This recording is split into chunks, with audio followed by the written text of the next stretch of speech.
Today, we're pulling back the curtain on a document that affects every single one of us, but that most people have never even heard of. We're talking about your city's secret scorecard. So think about it for a second. We all hear about the big budgets and the flashy new projects, but how do you actually know if your city is performing well, day in and day out? Is there some kind of report card that tells us if things are actually getting better? Well, it turns out there is, and we're about to dig into what's on it. All right, here's how we're going to break this down. First, we'll uncover what this secret scorecard even is. Then we'll get into the story of why it was created, which is pretty fascinating. After that, we'll look at some of the really surprising things it tracks, how they keep it honest, and finally, what the whole thing means for you. So, what is this thing? Well, it's not like it's locked away in a vault somewhere, but it might as well be, because it's buried under a mountain of bureaucratic language that's designed to make your eyes glaze over. And that's exactly why most of us don't know about it. Okay, its official name is the Circular 88 Compliance Scorecard. And I know that sounds like something designed to put you right to sleep. But stick with me here, because this boring-sounding document is one of the most powerful tools we have to see what's really going on at City Hall. That name, Circular 88, is actually the magic key. It refers to a national directive from the Treasury, and what it does is force every single municipality to play by the same rulebook. It sets a national standard for what they have to report on, which means we can finally compare apples to apples and get a baseline for transparency everywhere. But this scorecard didn't just pop into existence because someone thought it was a good idea. Nope. It was actually born out of a pretty critical moment, a real catalyst for change. And this quote right here tells you everything you need to know. The city didn't just create this extra report for fun.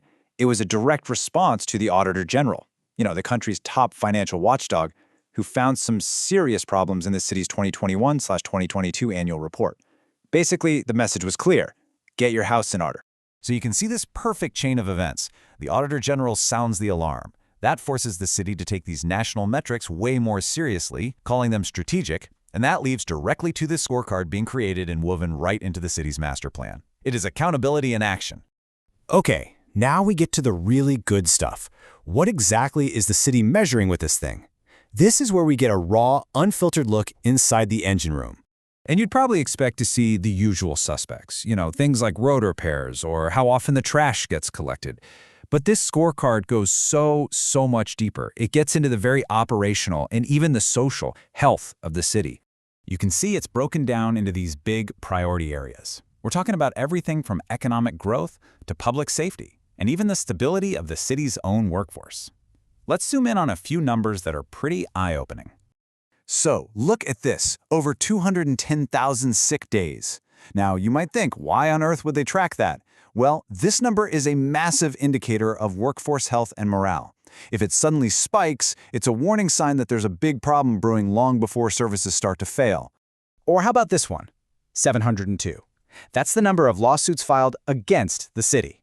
This isn't just a number. It's a direct measure of legal and financial risk. It tells a story about contract disputes, liability claims, you name it. It's the city's legal health in a single digit. Now this one's a bit more black and white, but it is absolutely critical.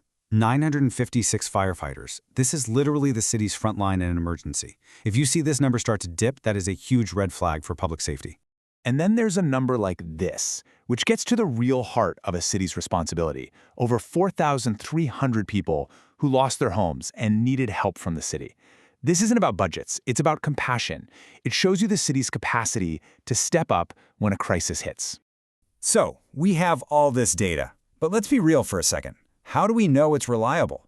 What's to stop an official from just fudging the numbers to make themselves look good?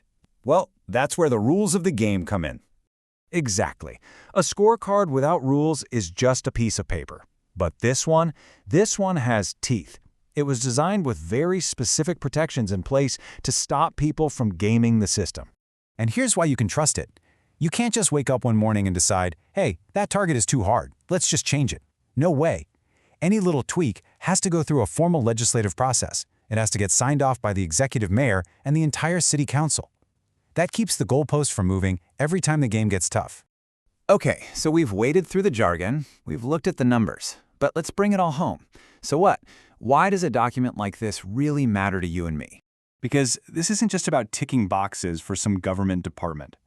This scorecard is a direct, data-driven window into how the people we elected and the officials our taxes pay for are actually performing. Think of it this way.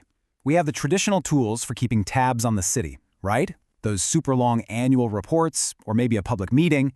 Well, the scorecard adds a brand new, incredibly powerful tool to that list. It gives you the hard data you can use to ask sharp, informed questions. And ultimately, that's the real story here. This document isn't just a file on a computer somewhere, it's a mechanism. It is living proof that a little bit of outside pressure can create a whole new level of transparency on the inside. It gives us, the citizens, what we need to hold power accountable. And so I'll leave you with this thought. Now that you know this secret scorecard is out there, measuring everything from sick days to firefighting capacity, what numbers would you want to track in your city? What questions would you start asking? Because knowing the tool exists is the first and most important step to using it.